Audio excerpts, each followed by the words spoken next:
Hi everyone, welcome back to my channel. My name is Mary Jane and this is MJ Money Matters. Here in this space, I show you how I use the zero-based budgeting method to control and maintain a simplified money life. If that sounds like content that you're interested in, I would love it if you would hit the notification bell, hit the subscribe button, and stick around for more. Hey, how's it going? This past week, I've been teaching. We're getting close. We're between Thanksgiving and winter break, so the kids are unhinged. And getting the restaurant open. So it's been really fun doing all the mock service and that fun stuff. But they did do friends and family with tips, so that was pretty awesome. I had built that into my budget last week. I ended up making even more than I had estimated, so I was able to put that aside into savings. Still working on sort of prepping for the no spend year next year, grabbing a couple of things. Yeah, but I'm really excited because I have some big goals next year, including, getting my churro up and off the ground. And so my next step will be establishing the LLC. And I'm just waiting for the year to turn over so I could start it in 2025 in the first quarter. And yeah, so it's been good. It's been good. I feel like I definitely pushed it to the wire because the restaurant is not quite open. It's not quite ready. It's still the kitchen that's getting ready. Like, we're ready to go. I'm so excited about working there. I know one of the managers there that I worked with previously. It's always important to maintain good relationships, and even when you don't speak with people, that you're not burning bridges, and that, when they come into your life again, you're welcome again. And I thoroughly enjoyed working for him, and I'm excited about working for him again. And I'm excited about the restaurant, excited about the price point. I'm excited about the direction that it's taking. It is cash daily, so yay, I can actually get back to doing cash stuffing videos instead of just planning digital stuff. So I feel like I'm going to get back on track. I'm not having to deal with all that craziness of, getting a paycheck and then waiting for it to go through and then getting the rest of the money, but yet paying out every day. And that, it just made it really hard to move forward that way. It was stuck in a go forward, get back forward grind. So this feels very forward momentum. And everybody's very positive, and it's in Birmingham, and how can you go wrong in Birmingham? I feel like it's really hard to go wrong there. It's just such a great city, and so much potential there. So yay! All right, here we go. My notes. And final thing I'll say about that is, my hope is that the restaurant opens right as school is ending next week, because we'll be out for 2 weeks. And as a contractor, I'm only paid for days that I work. So it's 2 weeks without any money. So I need to bring that in another way. And hopefully that'll be the restaurant, and I'll pick up some side hustle work. The snow is melting outside, which is important to me. I really don't like driving in the snow. I'm still getting used to that fun stuff. And of course, I still need to get those front tires. So, yeah, that's still a thing. All right, let's see what I've got going on this week. The mortgage, always and forever. Well, not forever. Let's get that down because I'm on the track to get it done. But for now, for the next many years, it's the first thing up. $200. Then my lot rent for my trailer, and that's $200. Auto insurance, $280.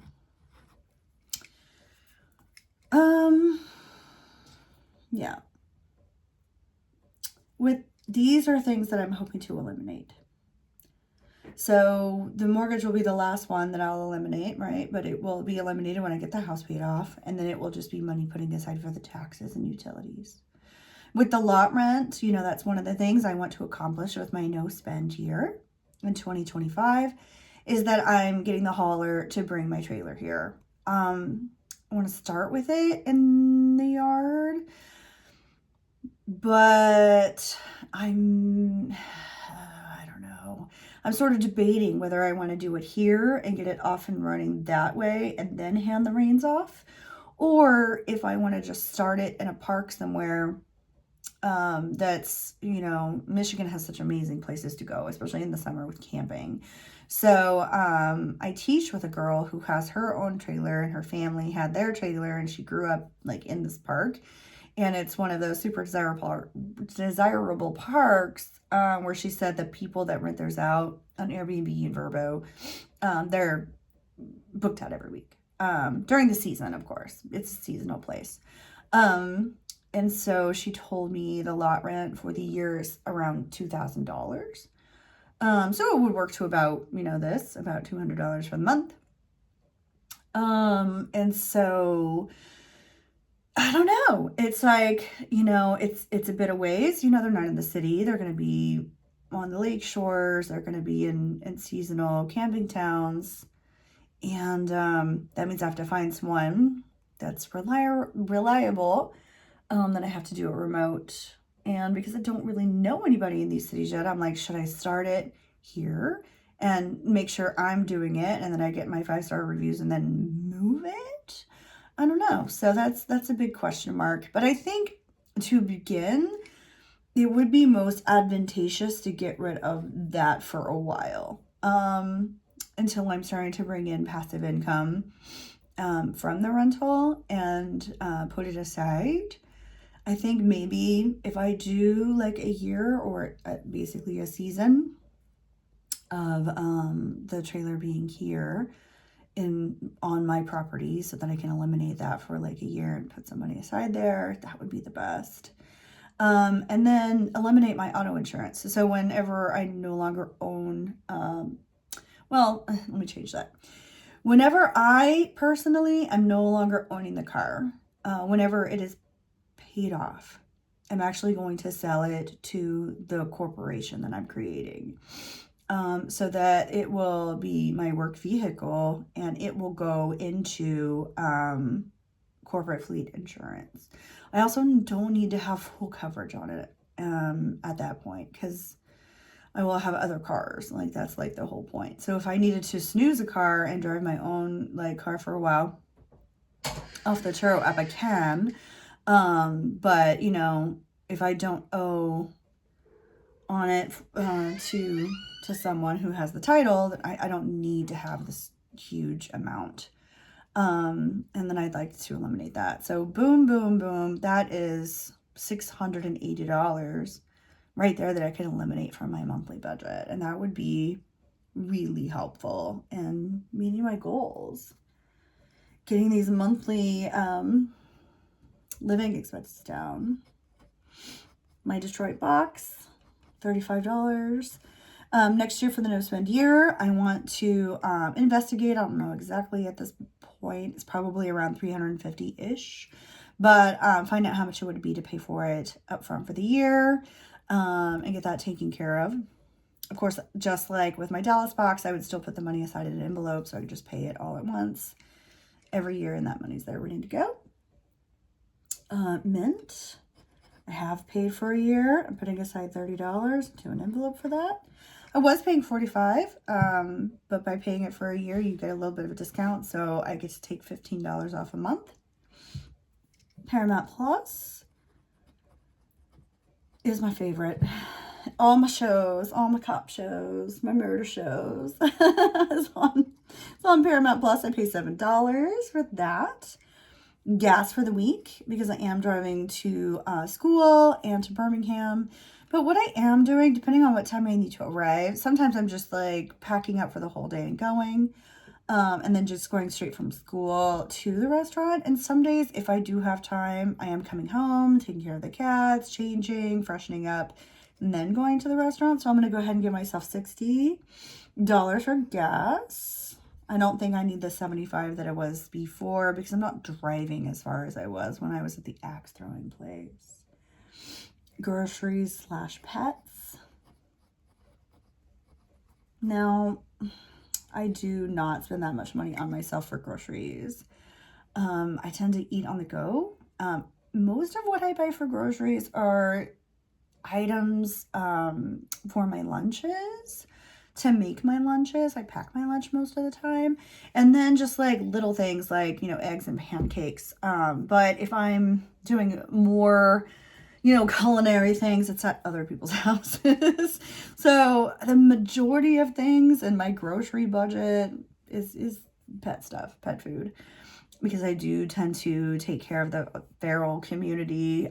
It depends. I mean, it does fluctuate, but depending on how many show up, you know, it can be up to 13 or 14 cats and dogs a day, who I do feed. So $60. I know people are like, how do you spend so much money for all these animals? And it's just, you know, I don't know how I couldn't. You know, I feel like I work extra hard to make sure that all the animals that I come across, you know, have basic needs.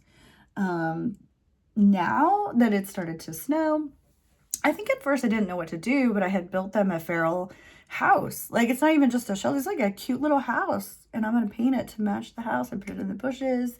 It's got, you know, the push through little door, and then it's got an escape door on the side. So if they were to be, you know, another animal came in and they were afraid they could get out.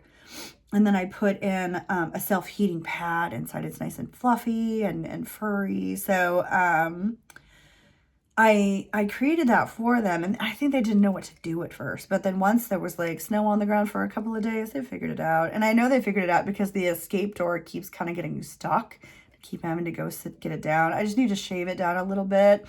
I think like the wood is really tight there, so it just kind of gets stuck kind of open. But I'm happy about it because it lets me know it's being utilized, which I'm so happy that they're going into their little house. I don't have electric outside. That's something that I will be addressing with an electrician, you know, down the road. But when I do have electric outside, I will also be purchasing the homes that are insulated and you literally heat them up. So that will be down in my future, but it's something that I want to do kind of sooner than later. Yeah. All right. So savings. I was so happy to get money into my savings and not out from it this past week. It's going to be $150. And for my churro is $80. All right, so let's take a look here. So $200 plus $200 plus $280 plus 35 plus 30 plus 7, 60 plus 60 plus 150 plus 80. Is that right? I must have done, okay, let me redo this. 200 plus 200 plus 280 plus 35 plus 30 plus 7 plus 60 plus 60 plus 150 plus 80. There we go. $1,102. I am working on getting these lower. They're as low as I can possibly get them at the moment. But eliminating the lot rent and eliminating my storage are the reason why I want to really push for this no spend year next year. Getting the moving van, the movers. I have to physically go down there because my stuff is in multiple places and organize that whole thing. That means I have to take off from work and I have to, you know, pay cat sitters and all that fun stuff. So it's a lot.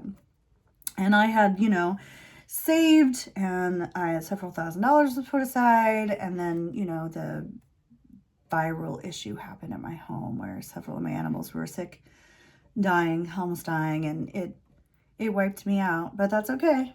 I'm so grateful that I had it when I needed it for an emergency. So just sort of like rebuilding, but I'm proud of where I'm at, and I really assessed like how far I've come in this last like year and 3/4 or so. And, you know, I'm into my second winter, even though it's not quite winter yet. I'm just going to go ahead and call it because it's below freezing and there's snow. But I'm proud of me being in a new climate and, you know, still maintaining it. And, you know, I had to buy all kinds of new clothing and outdoorsy stuff and new hats and gloves and snow boots and insulated items. And, you know, you're never quite prepared. I feel like when you move into a different climate, it's just, you just have to learn by doing.